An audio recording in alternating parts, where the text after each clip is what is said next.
Tout commence lorsque Yu découvre, de manière mystérieuse, qu'il peut prendre le contrôle de n'importe qui pendant 5 secondes, mais en contrepartie, son propre corps reste inerte au sol pendant toute la durée. Au lieu d'utiliser ses pouvoirs pour le bien, ce vaurien s'en sert pour s'amuser de façon sournoise, comme regarder sous les jupes des filles ou faire se battre des voyous qu'il déteste. Cependant, Yu fait ses plus grandes démonstrations de force à l'école, où il utilise son jutsu de transfert d'esprit pour tricher aux examens en possédant les meilleurs élèves et en copiant leurs réponses.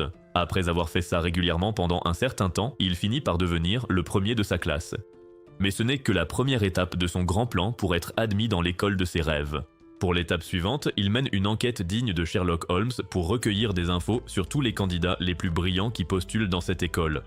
Grâce à toutes ces données, il triche à nouveau, et non seulement il est admis, mais il devient aussi le délégué des premières années. À ce moment-là, toutes les jolies filles de la classe commencent à lui faire la cour, mais il les rejette toutes, car celle qu'il veut, c'est la plus belle du lycée, Yumi. Pour atteindre son but, Yu suit Yumi après les cours jusqu'au bord de la route où un camion approche et il en possède le chauffeur. Yu dirige le camion vers Yumi et réintègre immédiatement son propre corps. Il la pousse hors de danger à la toute dernière seconde. Alors que Yu prend des nouvelles de Yumi, elle l'informe qu'elle est blessée à la jambe, il propose donc de l'emmener à l'infirmerie. Une fois Yumi soignée, elle propose d'inviter Yu à déjeuner pour le remercier de lui avoir sauvé la vie et il accepte. Au restaurant, ils dégustent des pancakes ensemble tout en discutant de leur centre d'intérêt. Après le repas, elle lui demande officiellement d'être son petit ami et il répond oui nonchalamment, même s'il explose de joie intérieurement. Le lendemain, il reçoit un SMS de Yumi l'invitant à rentrer avec elle, ce qui le rend si heureux qu'il lâche un rire démoniaque à la Light Yagami en plein cours. Cependant, ces célébrations sont écourtées quand une voix à la radio du lycée annonce qu'il est convoqué au bureau du conseil des élèves après les cours. Plus tard, au bureau du conseil, le président lui demande de reproduire son score parfait aux derniers examens devant lui, car il est soupçonné de tricherie et sera renvoyé s'il échoue ou s'il s'esquive. Pendant l'examen, Yu transfère sa conscience dans le président dans l'espoir de tricher, mais se rend compte qu'il est en train de lire un magazine douteux plutôt que les réponses, ce qui le frustre énormément. Quand il revient dans son corps, une fille nommée Tomori surgit de nulle part et révèle qu'elle est la présidente du conseil d'une autre école et qu'elle connaît ses pouvoirs car elle enquête sur lui depuis des jours. Réalisant qu'il est cuit, Yu prend la fuite et essaie d'entraîner sa Cendrillon avec lui. Mais Yumi tombe par terre, alors il l'abandonne et file droit devant lui. Alors que Yu court dans la rue, des choses commencent soudain à exploser autour de lui, ce qui le rend encore plus effrayé et confus. C'est alors qu'un binoclard nommé Takajo apparaît et le plaque en plein vol à la vitesse de la lumière avant de s'écraser au sol. Yu ne comprend pas ce qui vient de se passer, alors Takajo lui explique qu'il peut bouger aussi vite que Sonic mais qu'il finit toujours par s'écraser car sa vitesse n'inclut pas de frein. Soudain, Tomori arrive et révèle qu'il y a beaucoup de gens avec des pouvoirs surnaturels dans le monde, mais que ces pouvoirs sont une maladie qui les quittera à l'âge adulte. Elle demande alors à Yu d'intégrer son école, l'académie Star Ocean, jusqu'à ce que ses pouvoirs disparaissent, affirmant avoir déjà l'accord de ses tuteurs. Cependant, Yu s'énerve de son attitude et tente de la frapper, mais elle devient soudainement invisible et le réduit en bouillie. Pendant qu'il est au sol, Takaju explique que son pouvoir la rend invisible pour une seule personne à la fois, alors que les autres la voient parfaitement. Tomori lui demande ensuite de rejoindre le conseil des élèves de son école pour qu'il utilise ses pouvoirs afin d'arrêter ceux qui en abusent, et il finit par accepter. Peu après, Yu rentre chez lui où sa mignonne petite sœur Ayumi l'informe qu'ils ont obtenu des bourses pour l'académie Star Ocean. Le lendemain, Yu emménage dans sa nouvelle chambre de dortoir. Waouh, c'est une chambre incroyablement immense. Et plus tard, il retrouve Yumi pour s'excuser de l'avoir laissé tomber. Il lui dit ensuite qu'il ne pourra plus venir la voir car il a été transféré dans une nouvelle école et est sous surveillance, mais il lui demande de venir le voir parfois pour une soirée Netflix. Cependant, Yumi dit que ça la ferait passer pour une harceleuse, mais il insiste égoïstement, alors elle le quitte et sort du restaurant, le laissant choqué et sans voix. Le lendemain, Yu enfile son nouvel uniforme et prend des pauses à la JoJo en se préparant pour l'école et Ayumi lui donne son déjeuner. Quand il demande ce qu'elle a préparé, elle lui dit joyeusement que c'est du riz à l'omelette, mais il est agacé car il en a déjà marre d'en manger tous les jours. Un peu plus tard, Yu arrive à l'école et Tomori fait une apparition surprise avec Takaju pour l'accueillir. Yu demande si l'école est comme celle des mutants de Charles Xavier, où tout le monde a des pouvoirs, mais Takaju dit que non, car la plupart des élèves ne montrent que des signes, ce qui les rend susceptibles d'en développer plus tard. En marchant dans le couloir, Tomori explique que ceux qui avaient des pouvoirs étaient autrefois utilisés comme cobayes pour des expériences s'ils étaient capturés, mais il pense que ce n'est pas si grave jusqu'à ce qu'elle révèle que c'est arrivé à son frère aîné. Yu demande pourquoi ils l'ont recruté au conseil des élèves, alors elle explique que le conseil a une mission cruciale, trouver les détenteurs de pouvoir dans la nature pour les protéger avant les autres ou les intimider pour qu'ils ne les utilisent pas. Même après avoir entendu cela, Yu hésite à les aider, alors Tomori promet de lui verser une belle somme qui lui permettra d'offrir à Ayumi de vrais repas quotidiens au lieu des ordures qu'ils mangent actuellement. Plus tard, en classe, Yu se présente à ses camarades comme un nouvel élève transféré du lycée Inamori et son énergie de mâle alpha est si puissante que toutes les filles tombent instantanément sous son charme. Cela le rend heureux, mais quand il voit que Tomori et Takaju sont dans sa classe, il déprime immédiatement. Quelques heures plus tard, Yu demande à Takajo comment Tomori a réussi à devenir présidente du conseil des élèves malgré son statut de première année, et il lui explique que le poste est accessible à tous les niveaux, car ce qui compte avant tout, c'est la capacité à agir efficacement en utilisant ses pouvoirs. Pendant le déjeuner, Yu ouvre son bento, et en voyant le riz à l'omelette préparé par Ayumi, il est frustré qu'elle ait fait la même chose que la veille au soir. Soudain, Takaju apparaît derrière lui et lui demande ce qu'il a prévu pour le déjeuner, et quand il répond qu'il n'a rien de prévu, Takaju lui propose d'aller à la cafétéria pour lui faire visiter. Quand Yu demande pourquoi il n'invite pas Tomori, Takaju dit qu'il peut le faire si Yu veut, mais Yu dit que ça va. En arrivant à la cafétéria, il voit que toutes les places sont prises, alors Takajo suggère d'acheter des sandwichs pour manger en classe. Cependant, Yu souligne que les files d'attente sont aussi longues qu'à Pizza Hut, mais Takajo dit qu'il gérera ça facilement avec ses pouvoirs. Il fonce alors à toute vitesse et attrape des sandwichs en jetant des pièces sur le comptoir, mais l'onde de choc fait s'envoler les élèves et il percute une vitre. Les élèves se demandent si Bakugo a envahi leur univers, mais l'idiot à lunettes retrouve Yu et prétend que la mission est réussie car il a eu des sandwichs. Yu demande comment il peut parler de succès alors qu'il est amoché, mais Takajo dit qu'il va bien car l'armure sous son uniforme l'a protégé de blessures graves. Pourtant, Yu voit son crâne vide pisser le sang comme la fontaine de jouvence et lui dit qu'il est bien plus dangereux qu'il n'en a l'air. Yu lui demande ensuite pourquoi Tomori est toujours isolée, et Takajo lui rappelle que lorsqu'elle utilise son pouvoir, tout le monde peut la voir sauf la personne visée, ce qui donne l'impression qu'elle attaque les gens sans raison, poussant les autres à la rejeter complètement. Il ajoute qu'elle n'était pas comme ça au collège, mais leur conversation est interrompue lorsque Tomori s'approche d'eux et leur annonce que leurs collaborateurs souhaitent les rencontrer au bureau du conseil des élèves. Arrivé au bureau du conseil, un type aux cheveux longs, trempé d'huile, arrive et désigne une zone sur la carte. Après son départ, Takajo explique à Yu que c'est un collaborateur qui localise les gens dotés de pouvoir et identifie leurs capacités pour eux. Tomori l'informe ensuite qu'ils sèchent les cours pour enquêter et Yu leur rappelle qu'ils ne sont pas la police. Mais Takajo explique qu'ils doivent atteindre la cible avant la police, sinon sa vie sera finie. Quelques minutes plus tard, ils arrivent à l'école de la cible et interrogent les élèves sur elle, mais Yu refuse de les aider car il ne veut pas perdre de points d'aura. Peu après, Tomori dit à Yu qu'elle a trouvé quelqu'un de suspect et lui demande d'utiliser son pouvoir pour le posséder et fouiller son sac. Quand il demande pourquoi, elle lui dit qu'ils doivent protéger la personne dotée de pouvoir, alors il finit par accepter. Cependant, le suspect s'enfuit, alors ils le poursuivent, et Yu utilise sa capacité pour prendre le contrôle de son corps et vider son sac. Pendant que Tomori fouille, le suspect tente de l'arrêter, mais Takajo le plaque en un clin d'œil, permettant à Tomori de voir les photos louches qu'il prenait de son coup de cœur. Lorsqu'il l'interroge, il dit les avoir achetées à un certain Udo de la classe 2, alors il se dirige vers sa classe. Cependant, il ne l'y trouve pas, et un autre élève leur indique où se trouve Udo. Alors qu'Udo s'entraîne au tir à l'arc, Tomori surgit et lui dit que c'est fini car un client l'a dénoncé et ils ont trouvé d'autres photos osées prises avec sa vision à rayon X. Quand elle demande pourquoi il fait ça, il dit avoir besoin d'argent pour soigner sa famille. Puis, menace de publier une photo d'elle qu'il vient de prendre. Cependant, Yu prend possession de son corps et lui remet la photo, alors il lui tire une flèche dessus de colère. Avant que la flèche ne l'atteigne, Takajo l'arrête au prix de son propre corps. Tomori prévient alors Udo qu'il servira de cobaye s'il continue d'abuser de ses pouvoirs et lui conseille de gagner de l'argent honnêtement. Le lendemain, Tomori se confie à Yu sur son passé tragique, lui révélant que sa mère les a abandonnés et que son frère a été victime d'expériences cruelles. Ils arrivent bientôt au centre où son frère est détenu et Yu est surpris de voir ce dernier se comporter comme un fou. En marchant avec lui, Tomori explique à Yu que les détenteurs de pouvoir sont traités comme des piles par les scientifiques, puis jetés. Le lendemain, Ayumi prépare un riz-omelette pour le déjeuner de Yu et même s'il dit ne pas en vouloir, elle le force à l'emporter à l'école. Sur le chemin, Yu ouvre la boîte et voit qu'elle a écrit un message mielleux, mais il l'efface car cela ferait de lui la risée de tous. À l'école, Takajo remarque sa mauvaise humeur et suggère d'aller manger un curry de langue de bœuf en édition limitée pour lui remonter le moral. Comme c'est une édition limitée, Yu craint d'arriver trop tard, mais le bolide à lunettes lui assure qu'il s'en occupe. Dès que la cloche sonne, le vif argent au rabais fonce hors de la classe et on entend un grand fracas, signe d'un nouvel accident.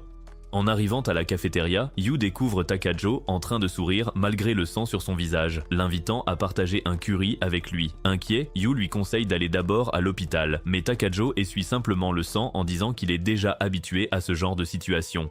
En goûtant le curry, Yu est bluffé. C'est aussi bon qu'un plat de Gordon Ramsay, alors il s'empiffre à s'en remplir la bouche. Malheureusement, leur moment de détente est interrompu lorsque Takajo reçoit un appel lui annonçant que leur collaborateur est de retour et il demande alors à Yu de l'accompagner jusqu'au bureau du conseil. Arrivés au bureau, le collaborateur Takehito entre à nouveau et Yu demande discrètement pourquoi il est toujours trempé. Takajo explique alors qu'il ne peut utiliser son pouvoir que s'il est trempé jusqu'aux os. Takehito localise ensuite un point sur la carte avec une goutte d'eau et les informe que le pouvoir de la cible est le spiritisme. Quand Yu demande ce que c'est, Tomori explique que c'est une capacité permettant de communiquer avec les morts. Pendant que Yu digère l'info, Takehito révèle que la cible a un second pouvoir, la pyrokinésie, ce qui choque tout le monde. Cependant, Tomori soulève un problème encore plus grave. La zone mise en évidence sur la carte correspond à une route, ce qui indique que la cible est en mouvement plutôt que de se rendre à l'école, mais ils choisissent malgré tout d'aller enquêter. Peu après, ils arrivent dans la ruelle indiquée sur la carte et après avoir cherché quelques minutes, ils trouvent des cartons dans un coin. Le carton étant enfoncé, Tomori suppose que la cible l'a percuté en courant, ce qui les inquiète car ils savent maintenant qu'elle est poursuivie. En poussant l'enquête, ils trouvent 2 séries d'empreintes fraîches, prouvant qu'un adulte poursuit une fille. Ils courent alors pour les trouver. Ils trouvent bientôt une femme dans la rue et l'interrogent. Elle dit avoir vu récemment une idole nommée Yusa être poursuivie par quelqu'un. Bien que ce nom semble familier à Yu et Tomori, ils n'arrivent pas tout à fait à le situer. Mais Takajo saute de joie car Yusa est l'idole dont il rêve tant. À ce moment, Yu voit quelqu'un les espionner, alors elle se précipite pour enquêter. Cependant, l'inconnu la fait immédiatement tomber. Yu demande alors à Takajo de l'attaquer avec sa vitesse fulgurante. Tandis que Takajo fonce, Yu prend le corps du suspect, permettant à Takajo de l'écraser au mur. Mais c'est Yu qui finit par ressentir la douleur. Lors de l'interrogatoire, l'homme avoue qu'il cherchait Yusa sur ordre de Taiyo Télévision. Quand Tomori demande qui l'a envoyé, il jure qu'il n'en sait rien. Elle accepte donc de lui appeler une ambulance. Alors que l'ambulance l'emmène, Shu, un garçon aux cheveux rouges, leur demande ce qu'ils font là. Tomori explique qu'ils sont là pour sauver Yusa, qui est actuellement poursuivi. Quand Shu demande comment ils ont eu l'homme, Tomori dit qu'ils ont des pouvoirs, comme Yusa. Il est choqué qu'ils soient au courant pour les pouvoirs de Yusa. Tomori affirme qu'ils peuvent la sauver, mais il demande une preuve. Tomori fait alors une démonstration d'invisibilité. Face à cela, il finit par accepter de les conduire jusqu'à elle, tout en les avertissant que la situation est bien plus compliquée qu'il ne l'imagine. Arrivé à la planque, le binoclard s'extasie immédiatement devant sa reine glorieuse. Mais Shu révèle que son vrai nom est Misa, pas Yusa. Son partenaire, Kota, se montre méfiant envers eux. Shu lui raconte comment ils ont neutralisé l'ennemi avec des tactiques de super-héros. Tomori interroge Yusa, qui dit qu'elle a peut-être un dédoublement car elle se réveille dans des lieux étranges. Tomori comprend qu'elle sert de canal aux esprits et utilise ce don pour invoquer Misa. Quand elle demande qui est Misa, Kota révèle que c'est la sœur de Yusa, morte il y a des années. À ce moment-là, Misa prend le contrôle du corps de Yusa et commence à tout saccager en lançant des attaques de maîtrise du feu dans toute la pièce jusqu'à ce que Shu l'arrête. Lorsque Tomori demande pourquoi Yusa est prise pour cible, Kota explique que c'est parce qu'elle a accidentellement emporté chez elle un téléphone appartenant à un grand producteur et qu'elle a vu certains de ses messages, révélant ainsi ses affaires louches. Tomori demande s'ils l'ont éteint et Kota répond qu'ils l'ont fait jusqu'à la veille. Elle souligne qu'ils ont été tracés jusqu'ici et qu'il est trop tard pour le rendre sans représailles. Même avec la police, Yusa sera banni du milieu pour avoir dénoncé ce producteur. Misa suggère alors de brûler la station de télévision. Mais Tomori refuse, affirmant que cela ne ferait qu'envoyer Yusa en prison. Après une petite dispute, Tomori promet de les aider à se sortir de cette situation. Ils acceptent donc de coopérer avec elle. À ce moment-là, Yusa reprend le contrôle de son corps, et Tomori dit aux garçons de porter quelque chose de résistant au feu en prévision de leur plan. Plus tard, Yusa retrouve le producteur de télé pour lui rendre son téléphone. Mais il la menace, alors Misa prend le relais et brûle certains de ses gardes. Les garçons neutralisent 2 gardes, tandis que Tomori, invisible, s'occupe du producteur, alors que Misa fait semblant d'utiliser sa magie. Ensuite, Tomori demande à Yusa de les rejoindre à l'Académie Star Ocean, car c'est l'endroit le plus sûr pour elle au Japon, et elle pourrait servir de cobaye si elle est capturée dehors. Yusa accepte et fait ses adieux à Sho et Kota. Le lendemain, Yu se réveille et Ayumi lui sert du pain perdu. Mais il est inquiet, car c'est étrangement rouge. Immédiatement, il y goûte. Son âme quitte son corps, alors qu'il goûte cet infâme mélange de sucre et de sauce pizza. Mais quand elle demande si c'est bon, il dit que ça va, car il ne veut pas la blesser. Même s'il ressemble déjà à un zombie, il s'enfourne le pain perdu et boit beaucoup d'eau juste après. Et elle lui conseille de rester là pour la journée, car il a l'air malade, mais il l'assure qu'il va bien. À l'école, tous les crétins de la classe expriment leur joie face au transfert de Yusa dans leur école. Et le fan numéro 1, Takajo, se joint à eux. Mais Yu est déjà déprimé car il sait qu'une tempête de fans l'attend quand elle arrivera. À ce moment, le professeur arrive avec Yusa et elle se présente immédiatement. Tous les perdants décérébrés commencent à fêter ça jusqu'à ce qu'elle leur dise poliment de se taire. Le professeur l'envoie à une place juste à côté de Tomori et quand Tomori la salue froidement, tous les garçons se mettent à la détester secrètement. Pendant la pause, tous les figurants de la classe commencent à harceler Yusa de questions. Elle les satisfait donc tous en recréant sa danse Fortnite préférée, ce qui rend Takajo fou. Cela perturbe Yu, alors Takajo explique que Yusa passait dans une émission matinale appelée Movement Morning et qu'elle lançait toutes sortes de sorts magiques pour que les spectateurs se sentent mieux. Alors qu'il s'extasie, Tomori l'interrompt pour l'informer que le collaborateur revient et elle se dirige vers Yusa pour l'appeler aussi au bureau du conseil des élèves. Quand ils arrivent au bureau du conseil, Takajo commence à louer Yusa pour ses performances dans ses émissions préférées et elle le remercie. Elle demande ensuite ce qu'ils font là, alors il lui dit que le collaborateur arrive mais la prévient qu'elle va voir quelque chose de déplaisant. À ce moment, Takehito arrive tout trempé comme d'habitude, ce qui la fait paniquer. Mais Takajo la rassure en lui disant qu'il ne mord pas. Takehito désigne ensuite un autre point sur la carte et révèle que leur cible actuelle a des pouvoirs de télékinésie, ce qui intrigue Yusa. Yu, lui, explique donc comment fonctionne tout ce système de traçage. En y regardant de plus près, Tomori découvre que le lieu est une école nommée Académie Kanai, ce qui la réjouit car elle suit les événements sportifs de l'école depuis un moment dans le journal. En lisant le journal, Yu voit que l'école a un joueur de baseball vedette qui a enchaîné un nombre absurde de matchs parfaits. Et Tomori révèle qu'elle est allée voir leur entraînement après l'un des matchs. Elle leur montre ensuite la vidéo qu'elle a filmée qui montre un lancer parfait. Mais elle explique que ce n'est pas normal, car le lanceur tient la balle d'une manière étrange qui ne devrait pas lui permettre de marquer. Cela les amène à conclure que le lanceur utilise la télékinésie pour modifier la trajectoire de la balle afin d'atteindre sa cible. Et Tomori dit qu'ils doivent partir immédiatement et l'arrêter avant le début des qualifications pour le Koshien. En entendant cela, Yusa s'inquiète et leur rappelle qu'ils ont cours. Mais Tomori l'informe que sécher les cours n'affecte pas les notes des membres du conseil des élèves. Quelques heures plus tard, ils arrivent au terrain d'entraînement de l'Académie Kanai et Tomori confronte immédiatement la cible sur l'usage de sa télékinésie pour contrôler la balle. Il tente de feindre l'ignorance, alors elle lui dit la dure vérité. Ses capacités disparaîtront avant qu'il ne devienne pro, ce qui le révélerait comme un imposteur, puis lui conseille d'arrêter totalement d'utiliser ses pouvoirs car des scientifiques font des expériences sur les surdoués.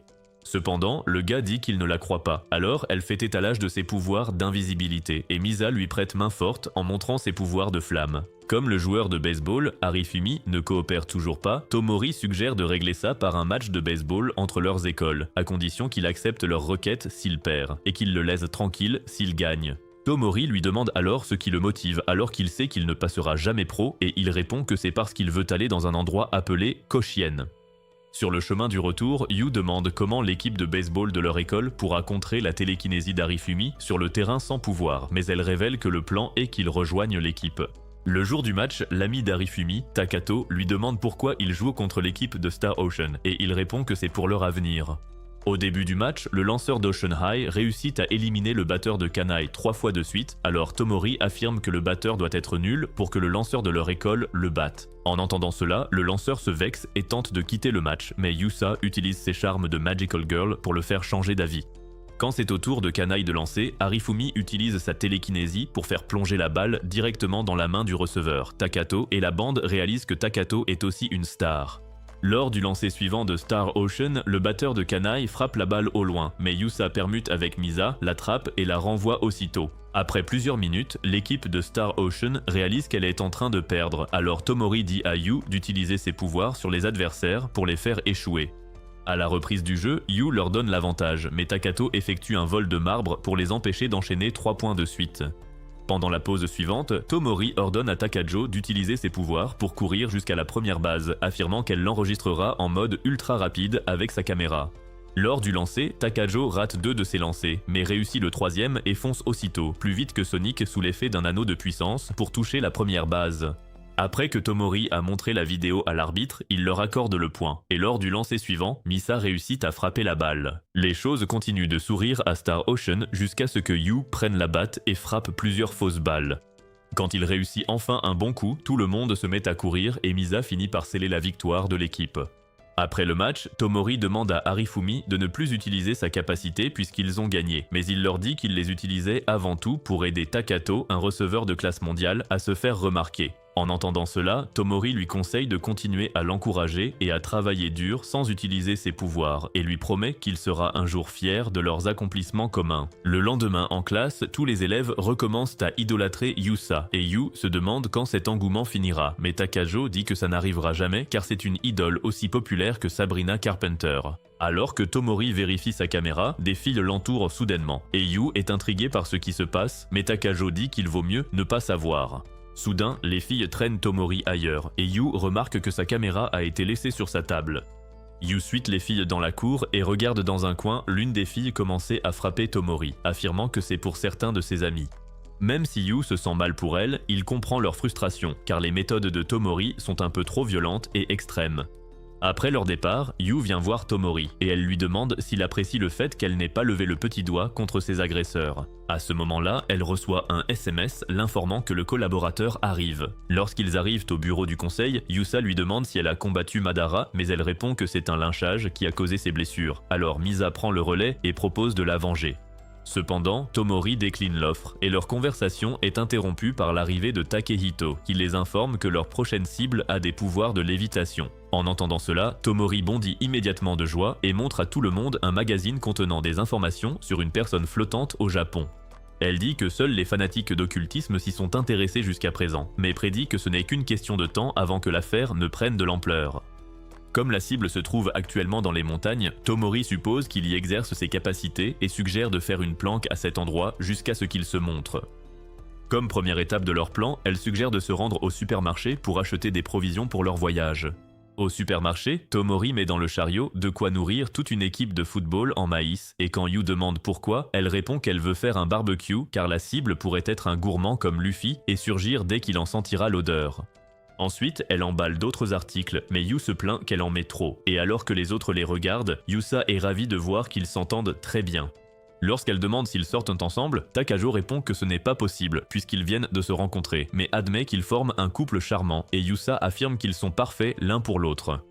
Lorsqu'ils arrivent à destination, Tomori dit aux garçons de porter les tentes et le matériel de barbecue pendant qu'elle et Yusa s'occupent de la nourriture. Yu est surpris qu'ils passent la nuit sur place, mais elle lui rappelle que leur mission est de monter la garde jusqu'à l'arrivée du suspect. Yusa souligne qu'elle n'a pas de vêtements de rechange, mais Tomori assure que ce n'est pas un problème et ils transportent leurs affaires jusqu'à la zone montagneuse. Ils arrivent bientôt à un endroit où Tomori demande aux garçons de monter la tente, mais Yu manque de tomber dans un trou en l'installant, et elle lui dit que c'est un vieux puits. Alors, il lui crie dessus pour ne pas l'avoir prévenu plus tôt. Après avoir monté les tentes, Yu annonce à Ayumi par téléphone qu'il ne pourra pas venir dîner ce soir-là, et il l'entend tousser au téléphone, mais quand il lui pose la question, elle répond que ce n'est rien. Alors, il raccroche.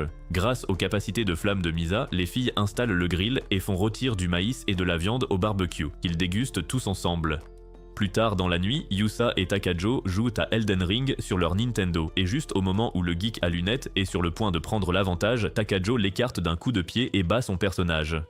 Pendant ce temps, Yu voit Tomori écouter de la musique seule, et lui dit qu'il est curieux de savoir quelle musique elle écoute.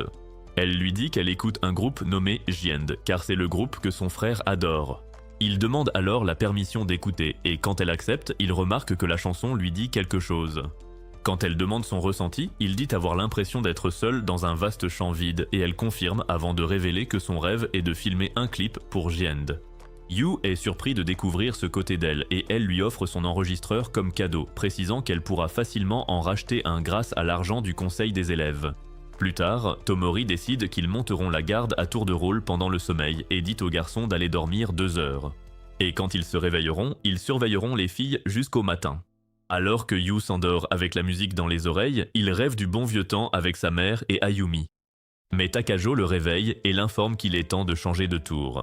Le lendemain matin, la bande pêche ensemble, puis ils font griller les poissons pour le petit déjeuner. Misa laisse place à Yusa, et pendant le repas, elle demande à Tomori où elle peut prendre son bain.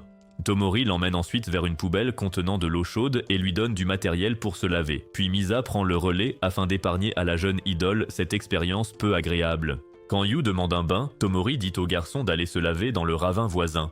Pendant que les garçons se baignent, Yu est surpris de voir que Takajo a la carrure d'Ashton Hall. Takajo explique qu'il s'est forgé un corps solide et endurant, car il sait que son pouvoir a des conséquences physiques.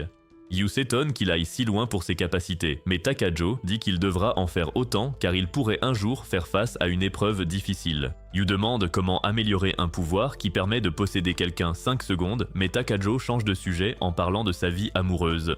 Quand Yu dit s'être fait larguer par une fille superbe à cause de ses pouvoirs, Takajo suggère d'éviter toute romance jusqu'à ce que leurs pouvoirs disparaissent. Yu demande quand les pouvoirs s'en vont et Takajo l'informe que c'est à la fin du lycée. Le lendemain, au petit déjeuner, la cible arrive et menace d'appeler la police, mais Tomori dit qu'il sera aussi arrêté car ils sont sur une propriété privée. Elle mentionne ensuite qu'il joue secrètement au Superman, ce qu'il tente de nier. Mais elle le piège, ce qui le force à utiliser sa capacité de vol. Après une lutte, l'homme volant tente de fuir, mais Yu prend le contrôle de son corps et atterrit en sécurité avant de réintégrer le sien. Alors que Temu Hancock gît au sol, Tomori lui révèle leur pouvoir et lui conseille d'arrêter d'utiliser les siens. Quand Yu rentre, il remarque qu'Ayumi a un rhume, alors il l'installe pour la nuit. Le lendemain matin, Yu vérifie la température d'Ayumi et voit qu'elle est encore assez malade. Elle s'excuse de ne pas pouvoir préparer le petit déjeuner, mais il lui dit de ne pas s'en faire et de rester au lit toute la journée. À l'école, le professeur fait l'appel, et quand vient le tour d'Ayumi, il annonce qu'elle est malade, ce qui inquiète un garçon de sa classe. Pendant ce temps, le conseil étudiant se détend quand Takehito arrive tel un titan et pointe un lieu sur la carte en annonçant que le pouvoir de leur cible est effondrement. Après son départ, Yu demande ce qu'est l'effondrement, et Tomori dit que c'est sûrement le pouvoir de tout briser. Mais il trouve ça bizarre que ce pouvoir ne s'appelle pas destruction. Quand elle demande où se trouve la personne, Takajo révèle qu'elle est à la résidence de l'école. Mais Yu pense qu'il est tout à fait normal que des gens de leur école aient des pouvoirs. Cependant, Tomori souligne qu'il est inhabituel pour quelqu'un avec des pouvoirs d'être chez soi à cette heure, car aucun parent d'élève ne peut en avoir. Et elle prédit que c'est quelqu'un de malade.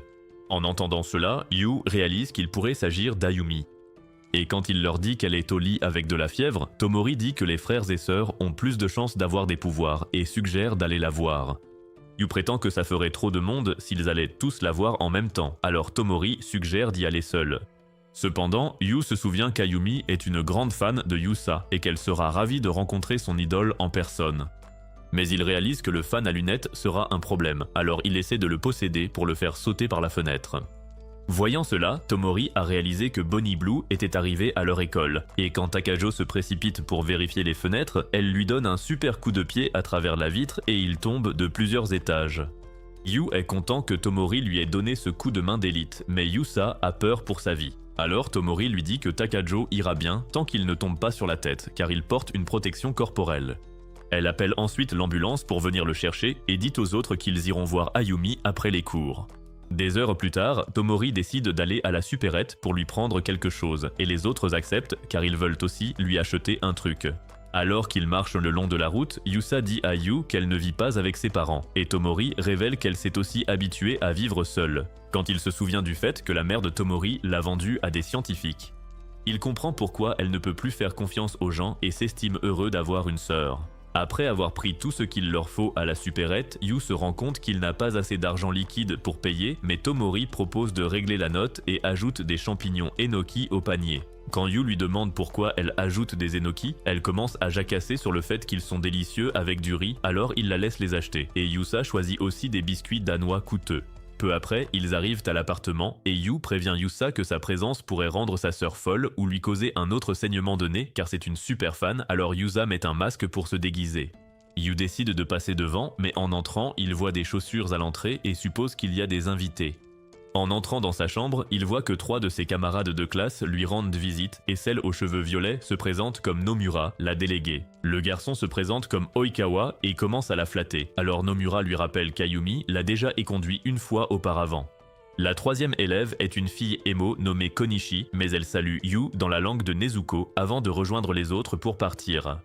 Cependant, Yu remarque qu'elle pleure, mais avant qu'il ne puisse lui demander quoi que ce soit, elle s'enfuit immédiatement. Après leur départ, Tomori arrive et Ayumi est ravie de la voir. Yusa arrive ensuite et la salue, mais malgré son déguisement, Ayumi la reconnaît quand même et son nez se met aussitôt à couler comme un robinet, alors Tomori l'aide à arrêter le saignement. Une fois calmé, Yusa lui donne la boîte de biscuits, mais Ayumi commence à paniquer parce que son idole a dépensé de l'argent pour elle, alors Yu lui dit de considérer Yusa comme sa camarade pour l'instant. Quelques minutes plus tard, toute la bande savoure le repas ensemble, et après avoir fini de manger, Yusa reçoit un appel de son patron lui disant de venir travailler. Alors qu'elle s'apprête à partir, Yu la remercie d'être venue pour elle. Après son départ, Tomori voit que l'évier est rempli de vaisselle sale, mais comme la plupart d'entre vous, Yu essaie d'y échapper, alors Tomori attrape sa chemise et menace de lui couper les bijoux de famille s'il ne la lave pas. Pendant qu'ils font la vaisselle ensemble, Ayumi les taquine en affirmant qu'ils sont comme un vieux couple marié. Alors Yu lui dit d'aller plutôt regarder la télévision. Lorsqu'elle allume la télévision, elle voit Yusa se produire sur scène, alors elle recommence à faire sa fanatique. Peu après, Yu lui donne des médicaments et la borde, mais Ayumi dit qu'elle a peur de dormir parce qu'elle a fait un cauchemar la nuit précédente. Quand Tomori l'interroge sur son rêve, Yu la réprimande pour avoir essayé de faire revivre ce cauchemar à sa sœur et elle décide de partir car il est déjà tard. À l'extérieur de la maison, Tomori dit à Yu d'interroger Ayumi sur son rêve, car il pourrait contenir un indice pour résoudre le mystère. Et comme il s'appelle effondrement, elle prédit que ce serait une capacité dangereuse. Quand Yu rentre, il lui demande ce qu'elle a vu dans son rêve, et elle décrit le sol qui s'ouvre, alors il lui dit simplement qu'elle rêve de Dragon Ball pour la calmer. Le lendemain à l'école, il en parle aux autres, et Tomori demande à Yu de la faire rester à la maison ce jour-là pour qu'il puisse élaborer un plan pour la protéger. Plus tard dans la journée, Yu prend des nouvelles d'Ayumi et voit qu'elle va beaucoup mieux, mais malgré ses plaintes, il lui dit quand même de rester à la maison. Cependant, dès qu'il part, elle s'échappe du dortoir et se rend à l'école. Peu après, Tomori informe Yu que sa sœur a ignoré son avertissement et lui dit d'aller la voir immédiatement. Quand Ayume arrive à l'école, Oikawa tente de s'imposer à elle, mais Nomura le pousse contre le mur pour qu'elle s'enfuit. En courant dans le couloir, elle voit Konishi qui craque parce que Oikawa l'a abandonnée à cause d'Ayume. Elle se met alors à la poursuivre avec une lame et Ayume tente de fuir, mais finit par se retrouver dans une impasse.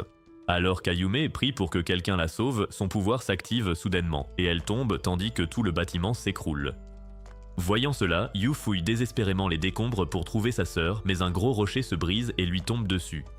Plus tard, Yu se réveille à l'hôpital, et l'infirmière s'empresse d'appeler le médecin, qui lui demande comment il va.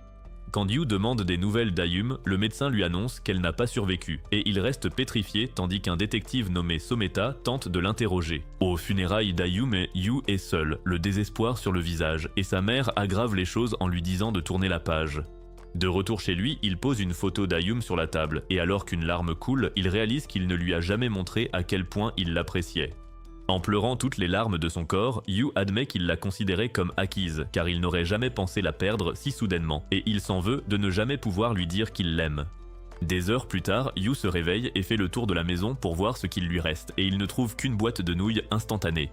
Il passe les heures suivantes à manger ses nouilles devant la télévision jusqu'à ce que l'on sonne à la porte. En regardant par le Judas, il voit Yusa et Takajo l'inviter à dîner au Burger King avec eux, mais il décline l'offre. Quand Takajo remarque que Yu n'est plus derrière la porte, Misa prend possession du corps de Yusa et lui ordonne de défoncer la porte avec son pouvoir de vitesse. Cependant, Takajo dit qu'il ne peut pas passer une telle porte car elle est faite de vibranium pour des raisons de sécurité. Elle tente de la brûler, mais éteint ses flammes en réalisant que c'est inutile, et elle comprend qu'il traverse la douleur familière de la perte d'une sœur, alors elle laisse la place à Yusa. Quand Yusa demande ce qui se passe, Takajo dit qu'il devrait lui laisser plus de temps, alors elle décide qu'ils reviendront plus tard. Quelques heures plus tard, Yumi vient voir Yu, et la sécurité l'aide à entrer, alors elle lui propose de faire n'importe quoi pour l'aider. Cependant, Yu lui répond froidement qu'il n'a pas besoin d'aide parce qu'il n'a aucun problème, mais elle rétorque qu'il ne mange rien d'autre que des nouilles instantanées et lui propose de l'emmener manger des pancakes. Yu affirme que les pancakes et les nouilles instantanées ont la même valeur nutritionnelle, mais elle insiste pour qu'il sorte avec elle, et lorsqu'il accepte, elle est soulagée. Cependant, Yu lui demande d'aller lui chercher des ramen, mais quand elle lui demande de venir, il refuse, alors elle lui dit qu'elle ne partira pas sans lui. Cela l'agace tellement qu'il lui demande si elle essaie de jouer les mères, mais Yumi dit que non et lui conseille de sortir, affirmant que son cœur va se flétrir s'il reste ainsi enfermé. Il lui répète que tout va bien, mais elle continue de discuter, alors il lui jette un tas de pots de ramen vides et lui dit de rentrer chez elle. Après son départ, Yu s'habille pour aller se racheter des cups ramen, mais des inspecteurs de police se présentent à sa porte. Il réalise qu'il se servait de Yumi comme appât pour l'attirer dehors et pouvoir l'interroger, alors il utilise ses pouvoirs pour les mettre hors d'état de nuire avant de quitter les lieux. Après avoir acheté plusieurs provisions dans une supérette, Yu décide de partir loin pour éviter d'être retrouvé et monte dans un train en direction d'un hôtel situé dans une autre ville. Là-bas, il délaisse les nouilles instantanées pour des pizzas Domino's tout en regardant Steel Ball Run. Voyant que Netflix ne sort pas l'épisode 2, il quitte l'hôtel pour se promener, certain que personne ne le trouvera. En se baladant en ville, il remarque des joueurs sur une borne d'arcade et décide d'essayer par curiosité. Très vite, il devient accro et se met à y jouer pendant des heures, chaque jour, cherchant à retrouver l'adrénaline que lui procure le jeu. Un jour, à la salle d'arcade, il voit des racailles sur sa borne. Impatient, il finit par péter un plomb. Ça les énerve, alors il l'entraîne dehors pour lui refaire le portrait. Dans une ruelle déserte, il le coince contre un mur et essaie de l'attaquer, mais il utilise son pouvoir pour prendre le contrôle de l'un d'eux et s'en servir pour frapper leur chef. Après avoir libéré son corps, le gars tente de le frapper, mais Yu saute dans le corps de son pote et lui met un coup de genou. Le chef sort un couteau, mais Yu prend le contrôle de son esprit, lui fait poignarder son sbire, puis lui fracasse la tête contre un mur. Pendant que le voyou réalise, Yu le poignarde 2 fois à la jambe et menace de l'achever s'il revient. En rentrant, Yu est encerclé par Oza et sa bande. Il les force à s'entretuer et menace de crever les yeux de Oza jusqu'à ce qu'il abandonne. Au fil des jours, Yu se retrouve confronté à plusieurs autres voyous, mais il les met tous hors d'état de nuire grâce à ses pouvoirs, réalisant peu à peu que l'adrénaline des combats réels est encore plus intense que celle des jeux. Un soir, Yu tente de se rouler un joint, mais Tomori surgit et l'envoie valser. Elle lui révèle qu'elle le suivait pour l'empêcher de franchir la ligne rouge. Elle le ramène chez lui et lui prépare un riz à l'omelette. Surpris par le goût identique à celui d'Ayumi, il apprend que c'est la recette de sa mère.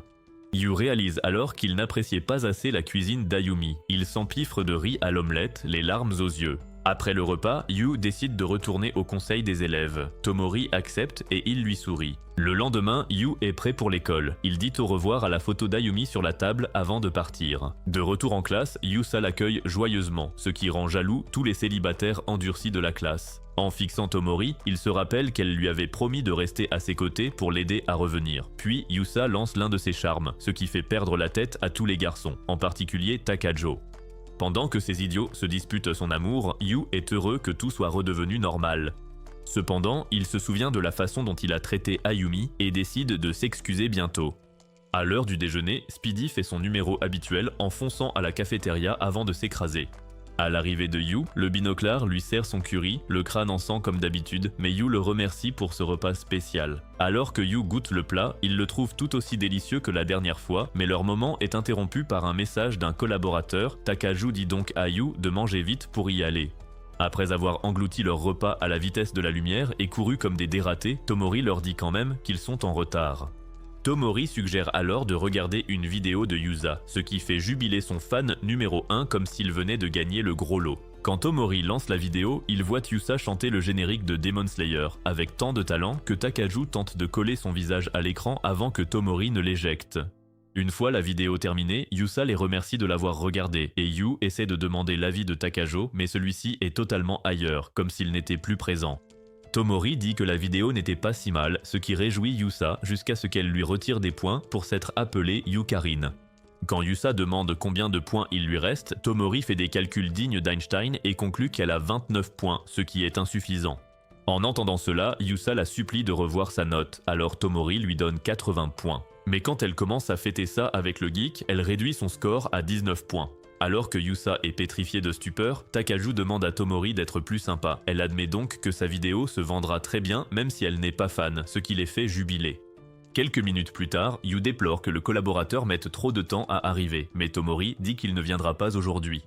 Quand Yu demande pourquoi ils sont là, elle leur montre un billet pour un concert de Jiend, et comme Yusa ne connaît pas, Takaju explique que c'est un groupe de rock que Tomori adore. Cependant, Tomori le corrige sèchement, affirmant que c'est du post-rock, pas juste du rock, et Yu ne sachant pas ce que c'est, il demande à Grok. Les réponses s'avèrent plus complexes que les règles de la traque meurtrière, mais Tomori dit que peu importe et annonce qu'elle a 2 billets pour le prochain concert de Jiend. Yusa ne comprend pas pourquoi elle leur dit ça, alors Takaju lui explique que Tomori veut que l'un d'eux l'accompagne. Quand elle demande qui veut venir, Takaju dit qu'il n'est pas intéressé et demande à Yu d'y aller, et Yusa approuve, disant que c'est l'occasion idéale pour lui d'être seul avec Tomori. Au lieu de juste accepter, Yu rétorque qu'ils n'ont pas encore demandé à Misa, mais Misa prend le relais et dit qu'elle n'ira que si Cardi B est là. Tomori lui répond clairement que sa préférée ne viendra pas, alors elle quitte le corps de Yusa et Yu finit par accepter l'invitation. Sur le chemin du retour, il croise une femme étrangère rousse et aveugle, et au moment où elle passe près de lui, il ressent exactement la même sensation que la première fois qu'il a entendu Jiend. Quand il l'appelle, elle se précipite vers lui et lui demande où elle peut manger des nouilles ramen, alors il l'y emmène. Peu après, ils arrivent au restaurant et commandent, mais Yu est triste car Ayumi n'est plus là pour lui préparer ses dîners. Quand le serveur apporte les plats, il panique en voyant la dame aux cheveux rouges de près et elle se présente comme Sarah, la chanteuse de Jiend. Le gars se met aussitôt à trembler et lui demande un autographe, qu'elle finit par lui signer. Lorsqu'elle goûte le plat, elle se plaint que la pâte est trop fine, mais Yu dit que c'est ainsi au Japon, alors elle admet que c'est délicieux. Après le repas, ils sortent du restaurant et Sarah remarque au comportement de Yu qu'il a perdu un être cher, alors il lui parle de la mort d'Ayumi et l'emmène chez lui pour qu'elle puisse aussi lui rendre un dernier hommage. Pendant qu'elle est là, Yu appelle Tomori et lui dit qu'il est avec la chanteuse de Jiend, pensant qu'elle sauterait sur l'occasion de la rencontrer. Mais Tomori dit qu'elle ne s'intéresse qu'à la musique de Jiend, pas aux personnes qui sont derrière. Comme Tomori n'est pas venu, Yu emmène Sarah dans un autre restaurant de nouilles où elle enchaîne les bols de ramen. Dans le train du retour, il interroge Sarah sur sa cécité et elle raconte comment elle a atteint la gloire de Taylor Swift avant que ses fans ne se retournent contre elle. Elle a fini par devenir la chanteuse d'un petit groupe et a sacrifié sa vue pour avoir une carrière stable. Le lendemain, Yu dit à Tomori qu'il veut que son frère rencontre Sarah car il est fan de Jiend et espère que cela lui rendra la raison, elle accepte donc d'organiser la rencontre. Peu après, ils arrivent dans la chambre de Kazuki, le frère de Tomori, et le voient encore faire une crise. Mais Sarah chante l'un de ses classiques, ce qui l'aide enfin à se calmer. Cela rend Yu si heureux qu'il en a les larmes aux yeux et Sarah admet qu'elle est heureuse elle aussi. Plus tard dans la soirée, Tomori appelle Yu et le remercie d'avoir aidé son frère à aller mieux. Le lendemain, Yu essaie plusieurs tenues achetées à bas prix, mais son aura ne cesse de chuter en dessous de zéro au fur et à mesure des essais. Il se demande alors pourquoi il se met dans un tel état pour ça. Il opte finalement pour un look de Justin Bieber fauché et dit au revoir à la photo d'Ayumi avant de quitter la maison. Peu après, il retrouve Tomori au parc, habillé en citadine pour la première fois, et il est si ébloui par sa beauté qu'il peut à peine parler. En marchant dans la rue, il demande ce qu'ils vont faire puisqu'ils ont beaucoup de temps avant le début du concert. Tomori lui dit alors qu'elle veut acheter des produits dérivés, car s'ils attendent la fin du concert, tout ce qui est populaire aura déjà disparu. Yu est surpris qu'elle soit une telle fan, surtout après avoir refusé de voir la chanteuse la veille.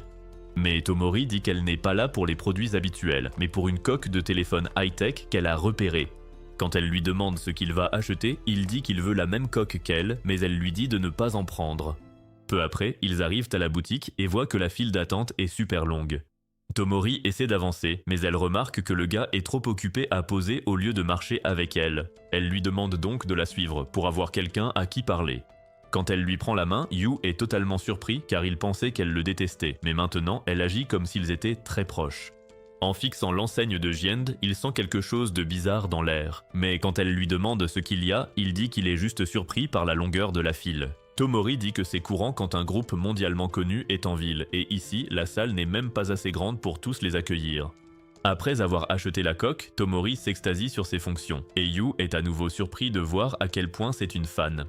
Peu après, il s'installe dans la salle de concert et regarde Sarah chanter des versions pirates de chansons de Rihanna. Et alors que la foule l'acclame, Yu ressent une sensation étrange, ce qui le trouble. Sarah annonce ensuite qu'il est temps de chanter sa nouvelle chanson japonaise nommée Trigger. Et tandis qu'elle chante, Yu se rend compte qu'il a déjà entendu cette chanson auparavant. Lorsqu'elle arrive au meilleur moment de la chanson, l'esprit de Yu est inondé de souvenirs, des souvenirs bizarres qui le font hurler en plein milieu de la performance.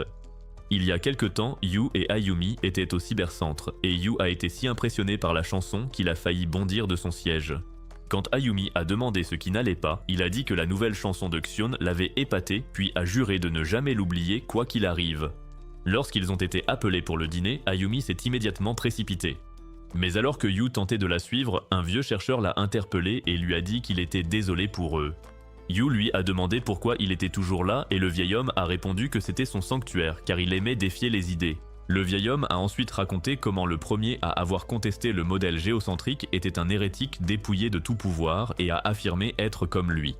Dans la file d'attente, Ayumi se réjouissait du curry, mais Yu a dit qu'il aurait un goût de médicament à cause des drogues amplificatrices de pouvoir ajouté. Cependant, Ayumi a dit croire encore que le pouvoir pouvait rendre les gens heureux, et elle aurait aimé que leur ami Shun soit avec eux. Cependant, Yu a précisé que Shun ne pouvait pas être là car ses pouvoirs étaient trop perturbateurs.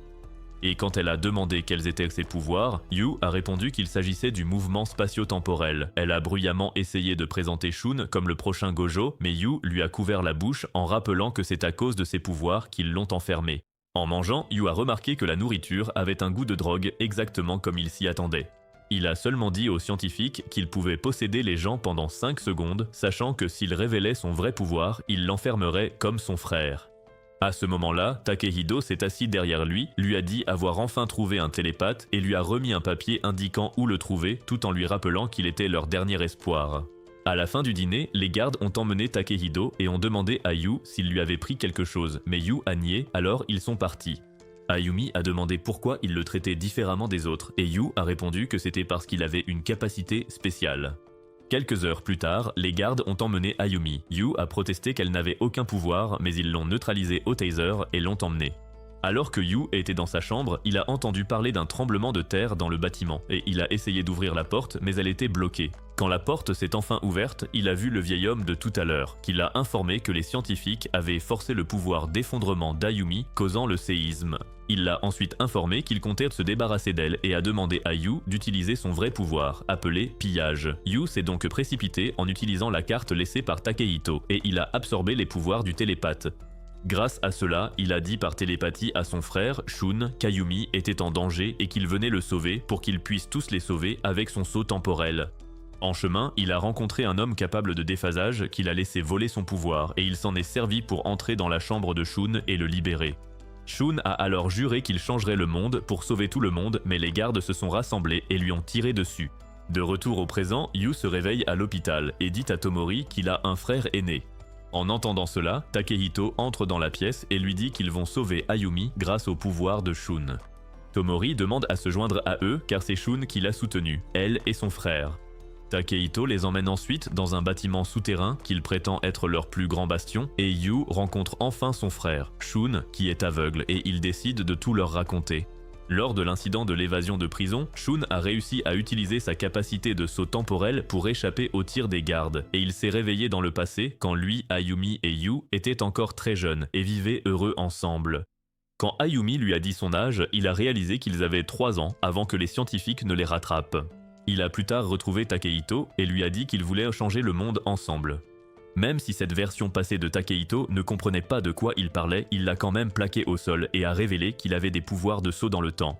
Ils sont immédiatement devenus amis, et Takehito l'a emmené dans un bâtiment où il a rencontré le petit groupe de personnes dotées de super pouvoirs que Takehito avait rassemblés.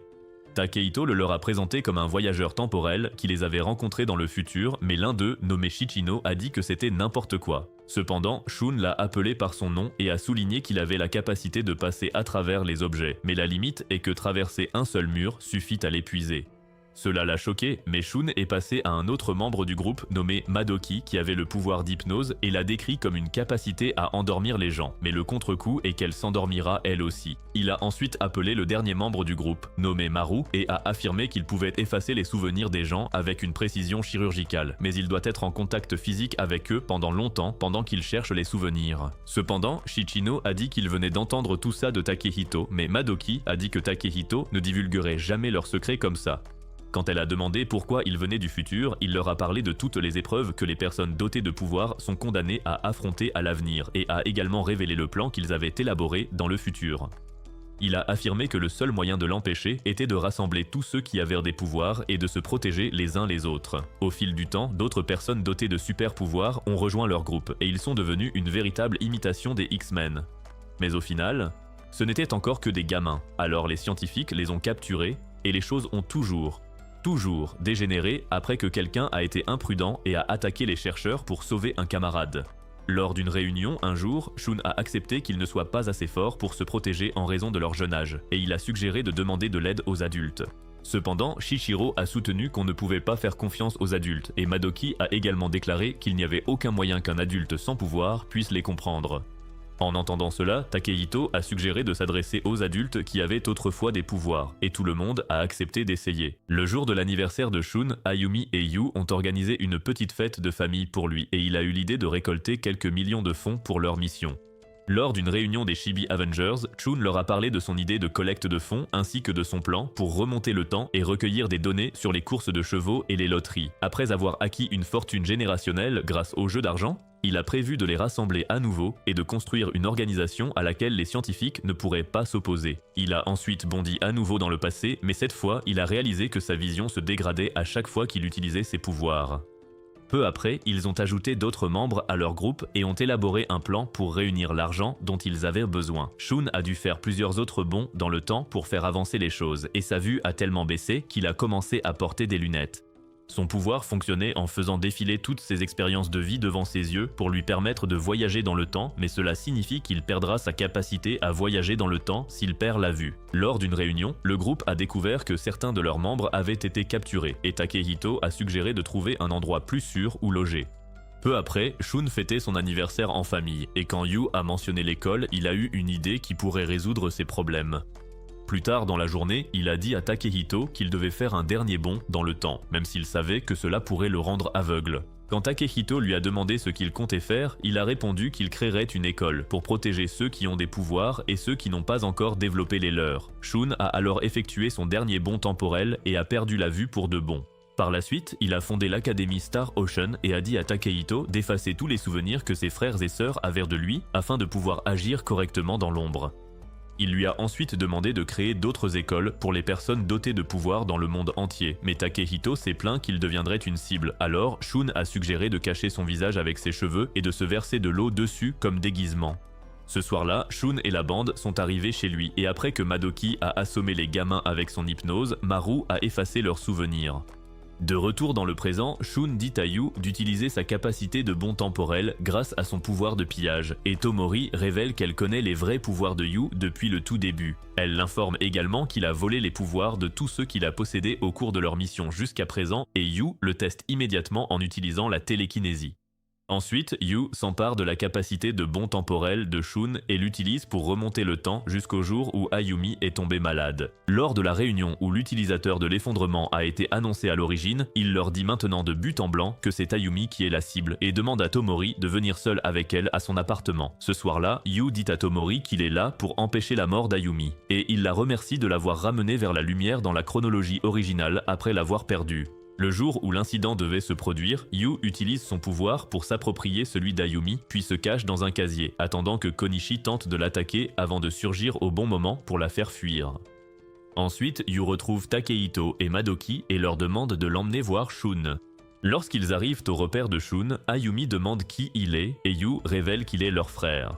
Shun lui explique alors qu'il a fait effacer ses souvenirs de lui pour des raisons très importantes, et dit à Yu qu'il a demandé à Ayumi de venir car il sait que Yu a éveillé ses pouvoirs de pillage. Après que Yu lui a tout expliqué sur la façon dont il a utilisé sa capacité de bond temporel, Shun loue ses efforts, mais dit qu'ils ne peuvent pas retourner à la vie paisible qu'ils menaient autrefois, car Yu possède désormais le pouvoir ultime, ce qui pousserait d'innombrables groupes à le poursuivre. Il décide que Yu restera avec eux jusqu'à ce que son pouvoir disparaisse et révèle que le bâtiment dans lequel ils se trouvent actuellement est un centre de recherche qu'il a créé pour étudier les pouvoirs surnaturels, ce qui en fait l'endroit le plus sûr pour Yu dans tout le Japon. Shun les emmène ensuite au laboratoire où Yu rencontre le vieil homme qui l'a aidé par le passé et Shun le présente comme le docteur Sumi, chef du département de recherche. Quand Yu demande où ils sont, Sumi explique que c'est un laboratoire où ils développent un vaccin pour prévenir une autre épidémie de la maladie de Yu. Mais cela perturbe Yu, alors il explique que leurs pouvoirs surnaturels sont une maladie et qu'ils veulent vacciner chaque personne sur Terre avant que la poussière ne retombe. Yu demande ce qu'est la poussière, alors le vieil homme explique que Charlotte est une comète qui s'approche de la Terre tous les 75 ans et quand elle le fait, une poussière mystérieuse tombe sur Terre. Ceux qui respirent cette poussière développent des pouvoirs spéciaux lorsqu'ils atteignent le stade le plus émotionnel de leur vie. Il y a 400 ans, la comète s'est approchée exceptionnellement de la Terre et a libéré un barrage de poussière, et parmi ceux qui l'ont respiré se trouvaient les personnes qualifiées de sorcières en Europe. Craignant leur pouvoir magique, les gens ont mené une chasse aux sorcières, entraînant le massacre de milliers de personnes. Après le passage de la comète près de la Terre, il y a 12 ans, des jeunes dotés de pouvoir ont recommencé à apparaître, et parmi eux se trouvent Shun et Yu. Sumi affirme qu'il travaille sur un vaccin pour s'assurer que cela n'arrive plus jamais et Yu est heureux de l'apprendre car il pense que cela résoudra tout. Cependant, Shun dit que la protection ne s'étendra qu'à ceux sous leur influence au Japon, car les chasses aux sorcières ont toujours lieu partout dans le monde. Yu dit que cela ne les concerne pas, mais Shun dit qu'il a tort, car ceux qui ont des pouvoirs à l'étranger pourraient un jour s'unir comme l'Akatsuki et plonger le monde dans le chaos. Quand Yu demande si le vaccin peut aider, Shun répond qu'il ne peut qu'empêcher de nouveaux symptômes d'apparaître, mais qu'il n'affectera pas ceux dont les pouvoirs ont déjà germé. Yu a alors suggéré de fabriquer un médicament pour guérir cela, mais Shun dit que c'est impossible, car créer un nouveau médicament est un processus qui prend des années. Mais il promet ensuite de protéger ses frères et sœurs quoi qu'il arrive. En entendant cela, Yu accepte enfin de suivre son plan, mais il demande à Shun de restaurer les souvenirs qu'Ayumi a de lui. Cependant, Shun dit que ce n'est pas possible, et quand Yu mentionne le fait qu'il a retrouvé les siens, Shun explique que son propre cas a été causé par un déclencheur rare, qui ne peut être reproduit. Cela le rend triste, alors Shun lui dit qu'il devrait se concentrer sur la création de souvenirs à l'avenir, et il se présente officiellement à elle. Il les présente ensuite au reste de l'équipe, et il commence immédiatement à s'amuser avec Ayumi.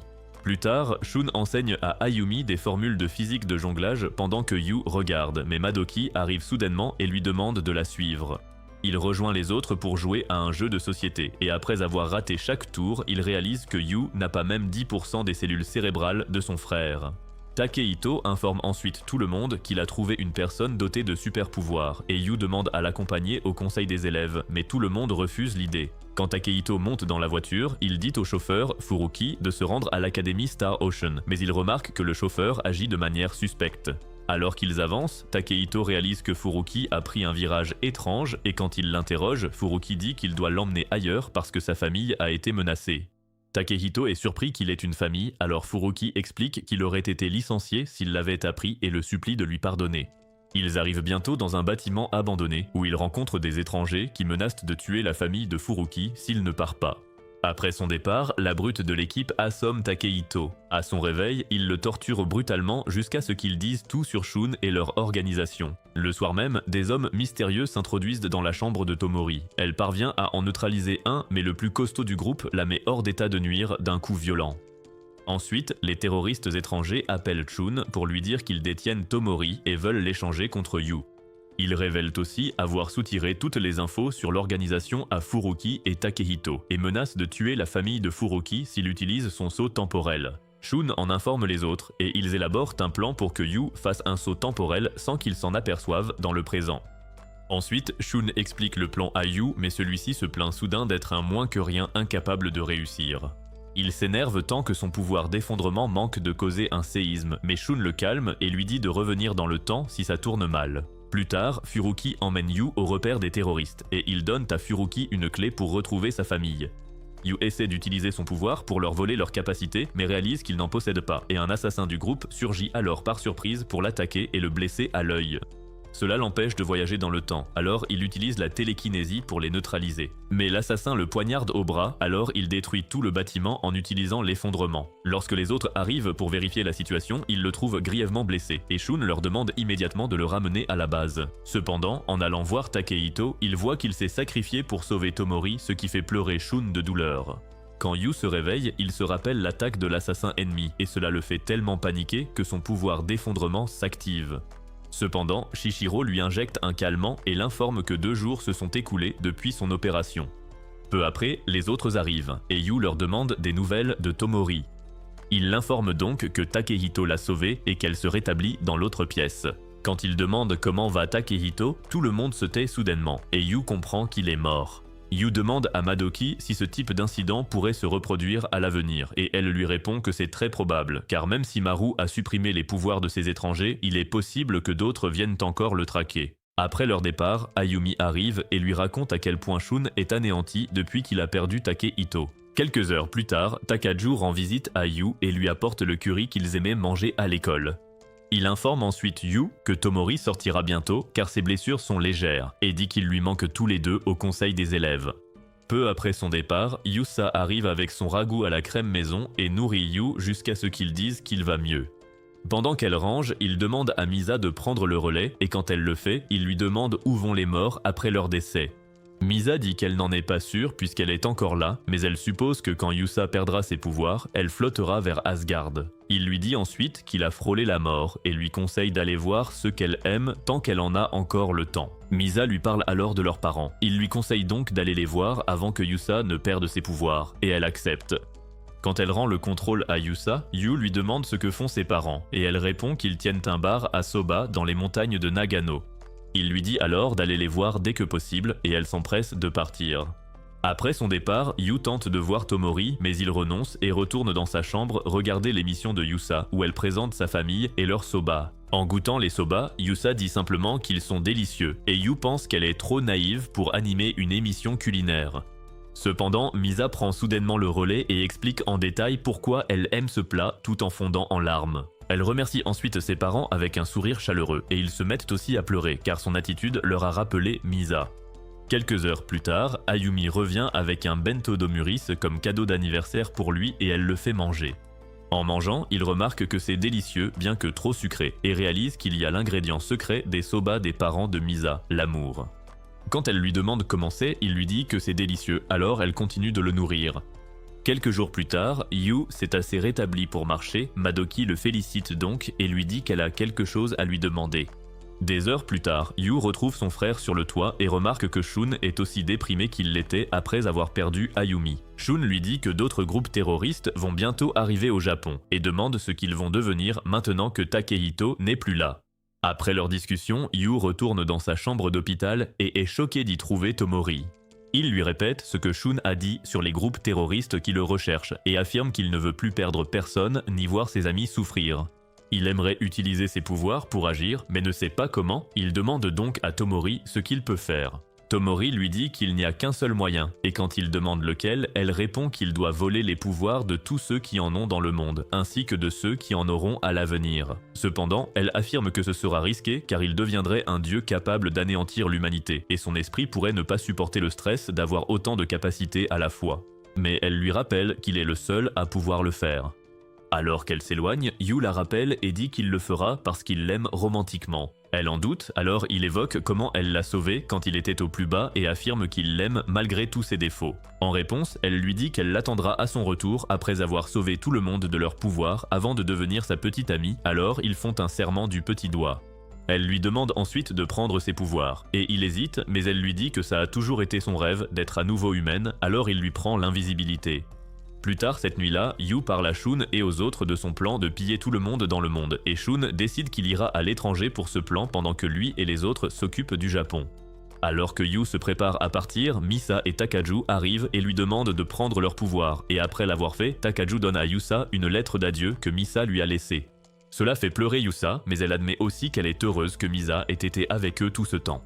Le lendemain, Yu arrive aux États-Unis et quand l'officier de l'aéroport lui demande ce qu'il vient faire là, il répond que c'est pour du tourisme. Un peu plus tard, il achète un disque de stockage à un type louche dans la rue et quand il le place dans sa tablette, il voit des candidats possibles et décide qu'il doit trouver quelqu'un avec une capacité de recherche. Il prévoit ensuite de rendre visite au chef d'un groupe criminel indiqué sur la tablette et il attend dans la voiture de l'homme anticipant le genre de pouvoir qu'il aura. Quand l'homme arrive, Yu lui vole instantanément ses pouvoirs et menace de lui griller les parties intimes s'il bouge d'un pouce. L'homme est surpris de ne pas pouvoir lire dans l'esprit de Yu, alors Yu fait étalage de sa capacité de lecture de pensée en disant les mots exacts qu'il a en tête. Après que l'homme a confirmé que sa capacité a été volée, Yu se sent heureux car la lecture de pensée lui sera extrêmement utile. Yu lui demande ensuite le nom de la personne de son groupe qui trouve des capacités pour lui et le chef de gang essaie de ne pas y penser mais Yu découvre quand même que le nom du chercheur est Angelo. Après avoir quitté la voiture, Yu ferme la porte avec sa télékinésie et avance pour trouver Angelo. Alors qu'Angelo se détend avec ses hommes, Yu arrive soudainement et fait en sorte que les sbires s'éliminent entre eux avant de voler sa capacité de recherche. Ensuite, Yu teste les pouvoirs de recherche à l'aide d'une carte et il est surpris que cela fonctionne exactement comme Google Maps car cela montre l'emplacement exact de chaque méta-humain dans la ville. Yu les traque ensuite un par un et utilise une combinaison de ses nouvelles capacités pour éliminer certains gangsters surpuissants avant de prendre leurs capacités. Lorsqu'il vérifie à nouveau la carte, il voit qu'il y a d'autres groupes d'utilisateurs de pouvoir. Alors, il se déplace comme Batman en ciblant ces personnes surpuissantes et en volant leurs pouvoirs. Après avoir pris les pouvoirs d'un garçon arabe, le garçon l'appelle le faucheur borgne et il est embarrassé d'avoir reçu cela comme surnom au lieu de All for One. En achetant des pommes, une image glaciale apparaît soudainement dans sa tête et il gèle involontairement une pomme, ce qui lui fait réaliser qu'il peut maintenant identifier les capacités qu'il a pillées. Plus tard cette nuit-là, il informe Shun qu'il a pillé les capacités de tout le monde dans un autre pays et a acquis une capacité qui traduit tout ainsi qu'une autre qui fait qu'il n'a plus besoin de dormir. Shun lui conseille de ne pas trop se stresser, mais Yu dit qu'il le doit car le temps presse. Le lendemain, il voit un camp où des hommes maltraitent des jeunes, et en utilisant ses pouvoirs de pistage, il voit qu'un des groupes n'a qu'un seul méta-humain. Cette nuit-là, il essaie d'utiliser son pouvoir sur un garçon pour lui voler ses capacités, mais réalise qu'il n'en possède pas, alors il lui demande quelle est la véritable utilité de ce camp. Même si le garçon essaie de ne pas parler, Yu découvre par télépathie que ce sont des porteurs qui n'ont pas encore éveillé leurs capacités. Cependant, cela le met dans une situation difficile car il ne peut pas piller ceux qui n'ont pas encore éveillé leurs capacités.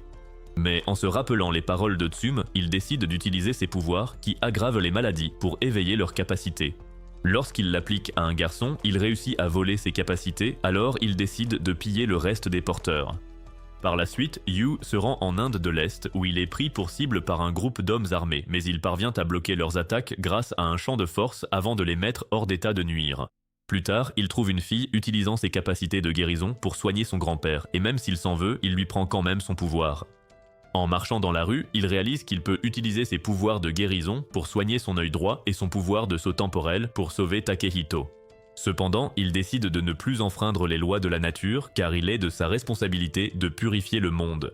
Une nuit, alors qu'il tente de se reposer dans son hôtel, Yu commence à entendre des voix dans sa tête, ce qui le fait perdre le contrôle et active son pouvoir de destruction, provoquant l'effondrement du bâtiment entier. Quand il se relève, il passe en mode psychopathe et tente de tuer un garçon, pensant que c'est un ennemi, mais il s'arrête à la dernière seconde. Le lendemain matin, il voit aux informations qu'une base de rebelles a été détruite, et il réalise que c'est lui qui l'a fait.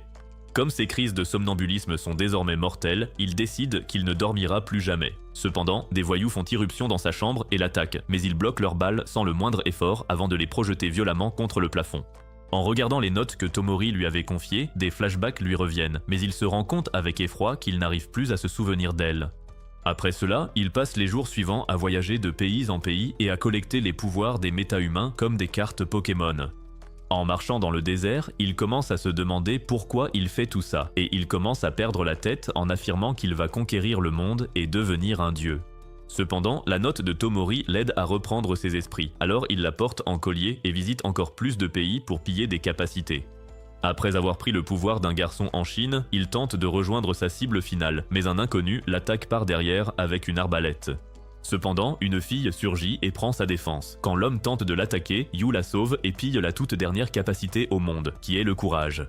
Yu est soulagé de pouvoir enfin rentrer chez lui, mais alors qu'il avance, le voyou lui tire dessus plusieurs fois à l'arbalète jusqu'à ce qu'il s'évanouisse. Alors que l'homme s'apprête à l'achever, Shun arrive en hélicoptère et sauve Yu. Quand Yu se réveille, il voit Tomori qui le félicite d'avoir tenu sa promesse. Cependant, il lui demande qui elle est car il ne s'en souvient pas et elle se présente comme sa petite amie qui a écrit la note pour lui. Il lui dit alors que c'est cette note qui l'a aidé à trouver son chemin, alors les larmes aux yeux, elle sourit et lui souhaite bon retour. Cela nous amène à la fin de la vidéo. Yu retrouvera-t-il ses souvenirs? Dites-le nous en commentaire. Et si vous voulez plus de récaps d'animés comme celui-ci, abonnez-vous à la chaîne et regardez cette vidéo à l'écran.